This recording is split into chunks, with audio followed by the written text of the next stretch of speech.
Bruno, você falou sobre um negócio que, né, a gente sempre bate nessa tecla aqui também, que você tem em qualquer negócio, qualquer empresa, né? Que é ter planejamento, ter meta, ter acompanhamento e ir ajustando rota no meio do caminho. E no futebol, historicamente, foi muito difícil fazer isso, né? Infelizmente, vocês conseguiram implementar isso com maestria no Flamengo. Como é que foi essa evolução a partir de 2013, né? Você falou no começo aí de organizar fluxo de caixa, dívida, depois começar a fazer investimento em infraestrutura, trazer pessoas, até sobrar um pouco mais de dinheiro para poder investir no campo, né? O momento que a gente trabalhou Sim. com vocês lá pela primeira vez ali 2016 para 2017, acho que foi quando o Diego chegou, o Guerreiro chegou, começou a ter os primeiros posicionamentos um pouquinho maiores ali do clube no mercado, até chegar em 2019, né? Que aí acho que esse é o primeiro Sim. ano como diretor de futebol, né, diretor executivo de futebol, e acontecer tudo que aconteceu, né? Como é que foi esse processo? Até acho que a pergunta no final de 18, você fala assim, cara, a gente consegue tomar mais risco agora, né? A gente está Sim. pronto para dar esse próximo passo. Sim, eu acho. Bom, primeiro eu fui entrar lá no futebol em 18, né? Quando eu virei CEO, então eu tinha relação muito boa com o Fred, com o Paulo Dutra, né? Que eram o CEO e o diretor corporativo, o CFO, com o Eduardo Bandeira de Mello, com o BAP, com o Landim, sempre tive relação muito boa com todos, com o próprio Rodrigo Caetano, quando foi diretor, com o Noval. E com o Pelaipe, o Felipe Ximenes, assim, praticamente todos os diretores ali eu sempre tive uma relação muito boa, então, mesmo na área comercial e de marketing, eu acompanhava muito de perto. Eu acho que foi. Você já descreveu bem ali, né? Então, teve um primeiro momento ali que era basicamente de apagar incêndio e foco total em resgatar a credibilidade do clube. Como é que a gente resgata a credibilidade do clube? Política super restritiva de controle de custo, corte de custo na carne mesmo, por mais que às vezes você corte algum custo que não deveria cortar ou alguma coisa que não deveria ser feita, tem que fazer, porque do ponto de vista macro, você precisa trazer as despesas para um patamar que o clube consiga sustentar e buscar reduzir dívida para depois melhorar sua capacidade de investimento e, ao mesmo tempo, profissionalizar a estrutura do clube. O clube obviamente, tinha funcionários lá trabalhando no clube, não começou do zero, mas não tinha uma estrutura profissional por cima dessa camada que tivesse objetivos e metas muito claros. Então, foi feito um planejamento estratégico ali com a UI, que era a Ernst Young na época, né, auditoria da dívida e tudo. Então, ali a gente viu o tamanho do problema financeiro, que depois ia aumentando, que os esqueletos iam saindo do armário, né? Uhum. Então, o problema financeiro, que era lá de um faturamento de 200 milhões de reais, ter mais ou menos isso, e uma dívida de quase 800, na verdade era maior ainda, que outros esqueletos foram saindo do armário e o clube não tinha estrutura nenhuma. Mas o primeiro foco foi resgatar a credibilidade, vamos cortar custo, fazer o que é essencial ali para o clube sobreviver, investir muito na geração de receita, que era colher os frutos ali que estavam mais baixos ali ao nosso alcance, e realmente tinha muita ineficiência. Assim, a gente não é que a gente fez algo de brilhante, assim, mas a gente trabalhou muito duro e foi muito focado ali em gerar esse crescimento de receita. Então, o exemplo que eu dou, assim, que é muito claro, assim, se eu não me engano, receita de sócio, torcedor e bilheteria em 2012 tinha sido em torno de 10 milhões de reais. O Flamengo tinha um programa de sócio-torcedor, mas a receita do programa de sócio-torcedor era zero. O Flamengo tinha um projeto de lojas oficiais, mas a receita do projeto de lojas oficiais era zero. E o faturamento de bilheteria era muito pequeno, não tinha venda online de ingressos, mas ninguém queria se relacionar e trabalhar com o Flamengo. A gente renegociou o contrato com a empresa que fazia o sócio-torcedor na época, que eu acho que ainda é a mesma empresa, mudou de nome, mas é a mesma empresa. E, se eu não me engano, o Flamengo licenciou o projeto de sócio-torcedor e ficava com 20% da receita. A gente conseguiu renegociar, enfim, foi uma negociação dura, mas a gente colocou para eles, não adianta um contrato de sócio-torcedor que você tem 80% da receita, mas você tem 80% de nada. A gente vai trabalhar em conjunto, é do interesse do Flamengo, está no planejamento estratégico, é foco nosso, é um dos pilares principais. A gente precisa fazer o negócio funcionar. A gente está aqui para ouvir também de vocês por que não funcionou, mas a gente precisa reequilibrar esse contrato, porque o Flamengo vai dar todo o suporte, o Flamengo vai trabalhar para fazer a coisa acontecer. E aí a gente passou a pagar 11% da receita para o parceiro, que foi super parceiro, deu capital de giro para o Flamengo não tinha dinheiro para investir, tinha pequenas gateway de pagamento. Se você deixa de pagar o gateway de pagamento, você não consegue cobrar nenhum cliente seu, né? Então, a gente deixava certas contas na mão do fornecedor, ele ajudou demais, foi muito parceiro, e ele colocou para a gente, olha, sem vender ingresso online, não é possível fazer um programa de sócio-torcedor. A gente montou uma etiqueteira dentro do Flamengo, foi um dos grandes desafios nossos, que ninguém queria se relacionar com o Flamengo naquele momento, e aí a receita pulou de 10 para 70 milhões de reais em um ano. As lojas oficiais ali no primeiro ano, que não tinha nenhuma gerando receita, já foi para 40 lojas. A gente fez um modelo de contrato de licenciamento, entramos com processos de marcas e patentes do Flamengo para acabar com pirataria de produto licenciado, lojas, etc. Fomos atrás de fechar a camisa com todos os patrocínios ali. Depois teve renegociação de direito de transmissão do campeonato estadual, negociação de direito de transmissão do contrato que foi de 19 a 24 do Campeonato Brasileiro, e, enfim, também conseguimos certidão negativa, projeto, e aí o esporte olímpico do Flamengo passou a ser autossustentável, com todos os projetos que o esporte olímpico aprovava, né, no Ministério dos Esportes e na Secretaria Estadual de Esportes e Lazer, e o marketing comercial faziam a captação. Então, esse primeiro processo ali dos primeiros anos foi basicamente cortar investimento, cortar custo, ir atrás de receita.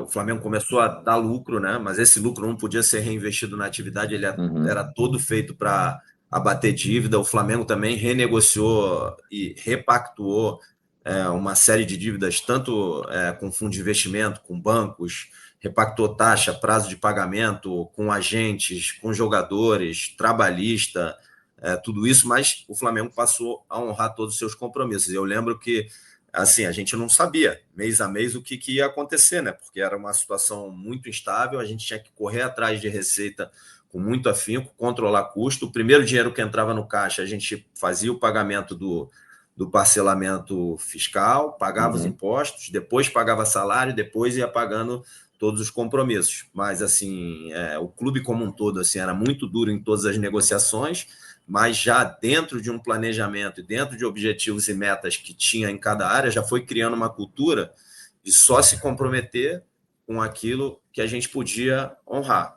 E aí, lá para 2015, 16, como você falou, começou a sobrar um pouquinho de dinheiro no caixa, a dívida começou a vir para patamares aceitáveis, e aí começou a se poder investir um pouquinho. O Paulo Guerreiro e o Diego Ribas foram as duas primeiras ali grandes contratações do Flamengo. Começou a se investir na base também. Se eu não me engano, eu não me recordo o ano, mas a primeira venda assim relevante que o Flamengo fez foi do Caio Rangel, acho que foram 3 milhões de euros. O Flamengo estava há muito tempo sem vender de forma relevante um atleta, e os processos ali foram seguindo nessa primeira fase de saneamento, implementação de processos, metas e objetivos. A dívida foi caindo, foi se abrindo espaço para investir. E aí se trouxe o Paulo Guerreiro e o Diego Ribas, depois alguns outros atletas, e um investimento pesado em infraestrutura nos dois CTs. O primeiro CT, o primeiro módulo ali, que foi o primeiro CT que o profissional ocupou, e depois o segundo módulo, que é um módulo novo do profissional. O profissional ocupava o módulo hoje que é da base, passou para o profissional. O profissional saiu do CT que é hoje da base, foi para o CT do profissional, e a base passou a ocupar o CT que anteriormente era do profissional. E aí uma série de investimentos lá dentro do CT, em auditório, campo. Os campos hoje do Flamengo tem uma empresa dentro do CT para cuidar dos campos. O Flamengo investiu em 10 milhões de reais em maquinário, engenheiro agrônomo, jardineiro, produto para aplicar no gramado, e os gramados hoje do CT são de primeira linha. Acho que, se eu não me engano, tem 7 gramados naturais, 3 sintéticos, e tem espaço para construir mais 3. E ali, acho que no final de 18, Com o Flamengo já saneado financeiramente, eu fiz a venda do Paquetá lá pelos 35 milhões de euros mais 10 para o Milan. E 19 já se abriu o ano com um caixa muito mais saudável, embora com faturamento ainda que a gente via que estava no limite para o nível de investimento esportivo do clube, porque você consegue capturar aquela ineficiência que o clube tinha, consegue resgatar a credibilidade, consegue comunicar ao torcedor o processo que você está fazendo, mas tem um limite que você faz o teu faturamento crescer com esse saneamento e resgate de credibilidade sem que você invista. E assim, o investimento do clube em marketing são os atletas e o treinador, principalmente, né? Depois, óbvio, você tem os canais de distribuição, você tem a rede social do clube, a TV do clube e o marketing comercial capturando esse crescimento da sua marca na área comercial, na área do estádio, que é o match day, e na área de direitos de transmissão. E aí a gente preparou o clube ali em 18 com o aprofundamento. A área de scout ela já tinha sido criada de forma muito tímida ali, separando a área de análise de desempenho e a área de mercado, de scout, mas de forma muito tímida. Ainda tinha as pessoas que faziam as duas funções no desempenho e no scout, e assim, um clube que vai querer investir, sei lá, 30, 40, 50, 60, 70, 100 milhões de euros, ele tem que ter essa área muito funcional, muito assertiva, muito bem desenvolvida. E aí, em 2018, a gente contratou o Sandro Orlandelli, que foi head scout, se eu não me engano, do United, do Arsenal para a América Latina, América do Sul. Ele prestou consultoria para a gente. Contratei muito o Orlandelli no Futebol Manager, viu? Ah, legal. Ele é top, top, assim, dos melhores profissionais que eu já trabalhei em termos de conhecimento, de processo. É um profissional muito bom para treinar as pessoas, porque às vezes tem gente que sabe muito, né? Tem muito conhecimento, mas tem dificuldade de passar o conhecimento de forma estruturada. Então, ele treinou e criou os processos da área de scout do Flamengo, e aí, quando foi 2019, que o clube já tinha uma razoável capacidade de investimento, o processo ali da janela de análise de mercado ele já estava praticamente pronto, e aí com o Landinho, o Marcos e eu, a gente foi bem, bem agressivo ali, bastante assertivo na janela, e assim, acho que foi a primeira vez que o Flamengo voltou, depois de todos os traumas do Flamengo ser uma empresa quebrada, resgatar a credibilidade, sanear financeiramente, implementar todos os processos, controle orçamentário, rigidez orçamentária, etc. Foi a primeira vez assim que o Flamengo foi agressivo e se realavancou financeiramente. Mas assim, eu acho que tinha uma vantagem também por eu ser diretor ali de futebol naquele momento, porque eu tinha compreensão do negócio como um todo. Então, nas discussões que a gente tinha sobre o planejamento do futebol esportivo, de mercado, óbvio que o que você está fazendo de investimento no futebol e que vai te trazer retorno esportivo também impacta as suas linhas de receita. Então, conforme a gente foi investindo durante o ano, que é que você diz, você faz o planejamento, você faz teu orçamento, depois você vai readequando o orçamento de acordo com a execução. E a gente foi aprendendo, a gente obviamente já sabia, a gente sabe que se eu trouxer o Arrascaeta, Bruno Henrique, Gabigol, Rodrigo Caio, Felipe Luiz, Rafinha, Jorge Jesus, etc., muito provavelmente minha receita de sócio torcedor e bilheteria vai crescer, minha receita de patrocínio vai crescer, mas era a primeira vez que a gente estava fazendo esse investimento agressivo e a gente não sabia o tamanho das alavancas. E aí, pelo meu conhecimento do clube como um todo, nesse primeiro momento que a gente estava sendo agressivo e por competência conseguimos ser assertivos, o Flamengo fez um investimento em 2019 que eu acho que foi o maior de todos do ciclo do Landim de 19 a 24, mesmo tendo faturado em 18 cerca de 500 milhões de reais de faturamento recorrente. Quando o Landim entregou a presidência, o faturamento recorrente era em torno de 1,3 bi. Então, assim, disparado foi o mercado mais agressivo que o Flamengo fez, mas essas discussões de como o sucesso esportivo impactaria as linhas de receita do clube e o acompanhamento orçamentário ao longo do tempo foram muito saudáveis. Eu acho que eu pude contribuir muito, e as aquisições que a gente foi fazendo na segunda janela, elas foram muito fruto do nosso aprendizado nos primeiros meses, do impacto que esse sucesso esportivo e esses ídolos que estavam chegando ao Flamengo e a agressividade e a assertividade que a gente tinha no mercado traziam para as receitas do clube. Então, assim, a gente foi super agressivo ali, principalmente na segunda janela, né? Na vinda do Jorge Jesus e do Gerson. A gente foi arrojado ao trazer o Pablo Mari, que era um espanhol vindo da segunda divisão. A gente foi disruptivo de trazer o Gerson, disruptivo de trazer o Jorge Jesus, disruptivo no Arrascaeta e disruptivo no Rafinha do Felipe, né? O Rafinha e Felipe vindo de Bayern de Munique e Atlético de Madrid, o Felipe brigando, os dois brigando por titularidade ali no clube, né?